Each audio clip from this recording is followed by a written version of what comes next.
The case is broadly about public money being used for religious education. And Maine has an unusual program because it's a largely rural state.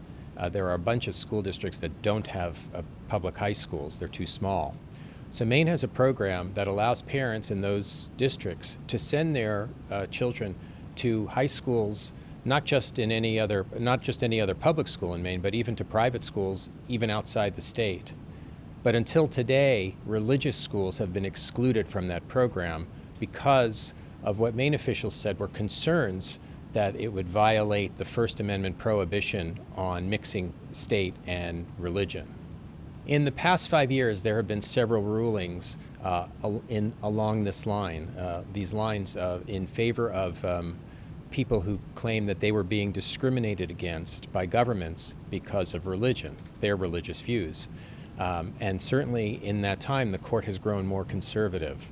Well, the Chief Justice, who wrote two of the earlier decisions, reaching back to 2017 and then again in 2020, has consistently said that states don't have to provide these sorts of programs, whether it's the Maine program or others. The last case was out of Montana. But once they do create a program in which they're allowing parents some kind of choice in education, they can't exclude religious schools from those programs. Well, it's not clear that it will bleed into programs beyond education.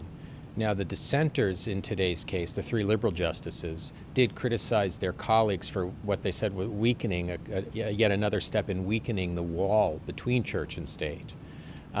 What we do know is that today's decision could give some new impetus to proponents of school choice in states that have so far declined to adopt school choice programs, and particularly school choice programs that include religious schools. They may have now more ammunition to try to force state legislatures or to try to persuade state legislatures to create those kinds of programs.